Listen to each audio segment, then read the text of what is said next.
Yes hello my dear friends, welcome to your favourite YouTube channel tech exam. तो आप लोगों के लिए बीपीएससी का बहुत बेस्ट बोल सकता है, आपके लिए गुड न्यूज़ है। बहुत लंबा टाइम से हमारे स्टूडेंट वेट कर रहा था बीपीएससी की नोटिफिकेशन का, और उसके लिए सबसे बेस्ट है जो स्टूडेंट चाह रहा था कि नहीं सर हमें अपने स्टेट में जॉब करना है, हमें अपने घर पे रह के जॉब करना है।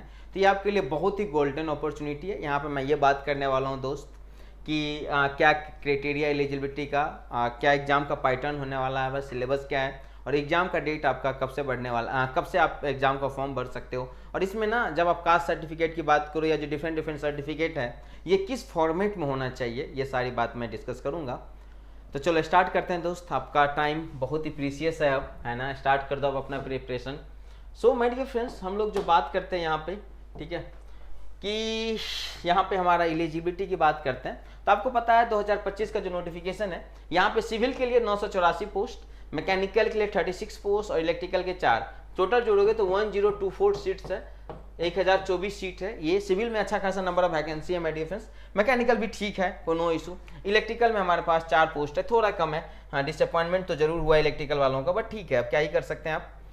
थोड़ा सा यहाँ पे आ जाओ, ये तो डिफरेंट है, मैं आपको शेयर कर दूंगा, ये पीडीएफ आपको मिल जाएगा। यहाँ पे देखो सिविल में जो 984 पोस्ट है, उसको आपको पता है जो हमारा गर्ल्स कैंडिडेट का जो रिजर्वेशन होता है 35%, इसके अनुसार 324 सीट्स जो सिर्फ गर्ल्स का रिजर्व है, तो आपके लिए और अच्छा ऑप्शन है, आप अच्छा से और कर सकते हो सिविल के लिए। इसी तरह मैकेनिकल में भी आप समझ लो 35% निकाल के ये हमारे गर्ल्स कैंडिडेट के लिए रिजर्व हो जाएगा, ठीक है। अच्छा, एप्लीकेशन डेट कब से स्टार्ट हो रहा है दोस्त? 30 अप्रैल से लेकर 28 मई तक एप्लीकेशन डेट से स्टार्ट हो रहा है। लेकिन आप लास्ट टाइम का वेट मत करो, मैं बोलूँगा 1-2 दिन में देख लो। अभी मैं बताऊंगा कौन कौन सा डॉक्यूमेंट आपको लगने वाला है, वो डॉक्यूमेंट बना के फॉर्म भर दो, क्योंकि लास्ट टाइम में ये दिक्कत आता है सर्वर का, फिर बाद में बच्चे परेशान होता है, पता नहीं डेट बढ़ता नहीं बढ़ता है, तो दिक्कत हो जाता है। तो इस चीज़ को आपको करना है, पहले ही आप फॉर्म भर लेना। एग्जाम का तो जब आएगा तो आपको पता चल जाएगा। अगर आप एलिजिबिलिटी की बात करो तो अगर आपका बीटेक है, बीटेक है सिविल में, चाहे मैकेनिकल में, इलेक्ट्रिकल इंजीनियरिंग में, किसी भी एआईसीटी अप्रूव्ड कॉलेज से, तो आप भर सकते हो, ठीक है। बी हो या बीटेक हो, इससे कोई फर्क नहीं पड़ता है। यहाँ पे अगर आप एज बात करोगे तो मिनिमम एज आपका 21 ईयर होना चाहिए, मैक्सिमम 37 साल अनरिजर्व कैंडिडेट के लिए, 40 ईयर्स अनरिजर्व फील्ड या फीमेल या बीसी ईबीसी के लिए, 42 ईयर्स हमारा एससी एसटी के लिए। ये वो स्टूडेंट जो बिहार का है, जो हमारे बिहार से बाहर का है, इसके लिए इस आप समझ रहे हो जो रिजर्वेशन है वो आपके लिए अप्लीकेबल नहीं होता है, तो याद रखोगे ये as per the government norms. और हम आपको बता दें हमारा जो यूट्यूब ये हमारा चैनल है, टेलीग्राम आप देख सकते हो, यहाँ पे सफलता एक्सप्रेस और टेक एग्जाम, इसे आप ज्वाइन कर लो, सारा मिल जाएगा। अब देखो यहाँ पे फीस की मैं बात करूँगा तो general, OBC, other state candidate के लिए फीस 750 है। अच्छा, अदर स्टेट का भी स्टूडेंट भर सकता है, उसमें ऐसा कुछ नहीं है। आपको पता होगा बिहार में जितनी नोटिफिकेशन आ रही है अदर स्टूडेंट है, यहाँ पे कोई ऐसा डोमिसाइल नहीं है, तो आप भर सकते हो। अलग बात आपको रिजर्वेशन की नहीं मिलेगी बस। SC ST PW female candidate Bihar का जो है, इसके लिए 200 फीस होगा, तो 750 और 200 का ये आपको फीस लगने वाला है। यहाँ पे लेवल जो है 9th का है, ग्रेड पे 5400 और 53,100 पर मंथ, और आपको इनहैंड सैलरी बढ़िया मिल जाएगा, लगभग मान लो 64 से लेके 70,000 के बीच में पर मंथ मिल जाएगा, depending upon the allowance and deduction. तो ठीक ठाक अच्छा खासा सैलरी है। यहाँ पे आप देख सकते हो ग्रॉस सैलरी लगभग आपको 80,000 पर मंथ तक आ सकता है। इस बात पे डिपेंड किया कि आपका डिपार्टमेंट क्या है, नहीं है, तो ठीक ठाक है दोस्त। ये शुरू का सैलरी एंड जैसे जैसे टाइम बढ़ेगा आपको ये ज़्यादा ही देखने को मिलेगा। इसके बाद हम बात करते हैं कि sir what is the selection process. Selection process क्या होगा इसका, what will be the selection process of that one. तो देखो सिलेक्शन के लिए ऑब्जेक्टिव टाइप क्वेश्चन होगा, ठीक है। यहाँ पे मतलब यहाँ पे 2 पेपर कंपलसरी होगा, इंग्लिश और हिंदी। ये ऐसा पेपर है जिसको आपको क्वालिफाई करना पड़ेगा, देना पड़ेगा, है ना। इसको क्वालिफाई करना पड़ेगा, उसका नंबर ऐड नहीं होगा।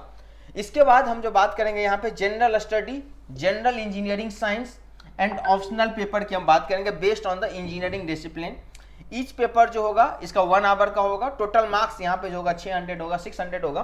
बट आपको जनरल इंग्लिश और हिंदी ये दोनों नेचर में जो होता है क्वालिफाइंग है, तो ये आपको क्वालिफाई करना पड़ेगा, तभी जाके आगे का क्वेश्चन आपका जो या ओमार सीट है आगे का जांच होगा। अदरवाइज अगर आप इस दोनों में ही आपको मतलब मिनिमम क्वालिफिकेशन मार्क्स आप क्वालिफाई नहीं कर पाए हो, तो फिर आगे का आपका जांच नहीं किया जाएगा, वैल्यूएशन नहीं होगा आपकी ओएमआर शीट का। अब हम बात करते हैं, ये उस सब बच्चों के लिए आपको पता है जिसको एक्सपीरियंस है, वर्क एक्सपीरियंस है, उसको हर एक साल के लिए 5 नंबर मिलेगा और मैक्सिमम कितना नंबर दिया जाएगा दोस्त, 25 मार्क्स इसको मिलेगा। ठीक है, अब हम बात करते हैं, हाँ अदर स्टूडेंट भी आपको, जैसे मैं बताया अदर स्टूडेंट से भी तो आप कर सकते हो।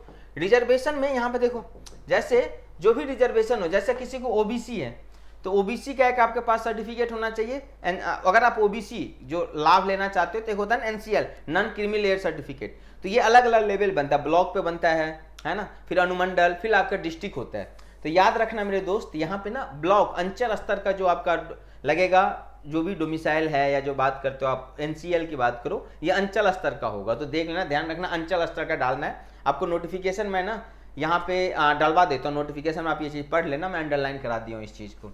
ठीक है, अनरिजर्व कैटेगरी में ये लोग आ जाएगा जो अदर स्टेट का है। ठीक है, अब आ जाओ डोमिसाइल, जैसे मैंने आपको बताया था ये सारी बातें। लैंग्वेज वो भी मैं आपको बता दिया हूँ।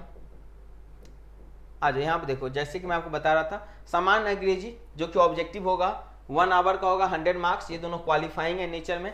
समान हिंदी भी 1 आवर्स का होगा आपका, ठीक है, क्वालिफाइंग है। इसके बाद समान अध्ययन वस्तुनिष्ठ होगा, 1 घंटा का, 100 क्वेश्चन होगा। और फिर समान अभियंत्रण विज्ञान, ये भी 100 मार्क्स का होगा। समान अध्ययन मतलब वही जो जीएस की बात करता। अच्छा एक काम करो, मैं ना अभी तो लंबा हो जाएगा सेशन, मैं अगला सेशन आपके लिए पुनः बना रहा हूँ जहाँ पे मैं बस सिलेबस की बात करूंगा कि सिलेबस क्या है।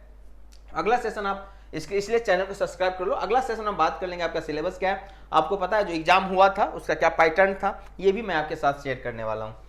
इसके बाद फिर आपके लिए जो अपना ऑप्शनल सब्जेक्ट हो जाएगा, 2 पार्ट में होगा, है ना, एक 100 मार्क्स का होगा। अगर आप मैकेनिकल से हो तो भी आपका 2 पार्ट में होगा, वस्तुनिष्ठ ही होगा, दोनों ऑब्जेक्टिव क्वेश्चन होगा, 100 मार्क्स का हो जाएगा। ठीक है, और आपको पता है इसमें जो टेक एग्जाम है, ठीक है, आपका जितना भी जनरल इंजीनियरिंग है, मैकेनिकल की बात करते हो, यहाँ पे सारा कुछ यूट्यूब पे क्लास होगा, सारा फ्री में क्लास होगा। तो जितना भी हम लोग कवर करा सकते हैं मैक्सिमम चीज़ें हम कवर करेंगे यहाँ पे, ओवर द यूट्यूब होगा, that will be totally free. और इसके बारे में और भी ज़्यादा डिटेल में हम लोग आते रहेंगे, तो एक काम करो, आप जानते ही हो, we can subscribe the session so that आपको नोटिफिकेशन मिल जाए दोस्त। अब आप हमारे साथ ये सारा पीडीएफ में टेक एग्जाम जो हमारा चैनल है यहाँ पे हम डाल देंगे, और सफलता एक्सप्रेस पे भी मिल जाएगा आपको सारा जो भी मैं अभी भेजा हूँ। 2-3 बात बस याद रखना यहाँ पे, like share and subscribe the session my dear friends, it will be helpful and yes thank you all to that session. अच्छा एक चीज़ और मैं आपको बता दूं, यहाँ पे 1-2 बात ये याद रखना कि कैसे क्या जरूरी है हमारे लिए, कौन सा सर्टिफिकेट वहाँ पे लगाना है, ये ज़्यादा जरूरी है, उसमें थोड़ा गलती मत करना, नहीं तो फिर बाद में आप देखे होंगे अभी टीचर्स में बहुत सारा गलती किया है बच्चे, बाद में इसको दिक्कत होता है, अपलोड करने का मौका नहीं मिलता। तो अच्छा से फॉर्म भरो, मैं बता भी दूंगा कि क्या तरीका होगा फॉर्म भरने का बीपीएससी का, एक बार अगर आ जाता है हमारा तो मैं आपको बता दूंगा how to proceed with the question, how to proceed with the filling of forms. ठीक है, चलो गुड लक और अच्छा से प्रिपरेशन स्टार्ट कर दो। ठीक है, thank you and good luck, will meet in the next session. Thank you my dear friends.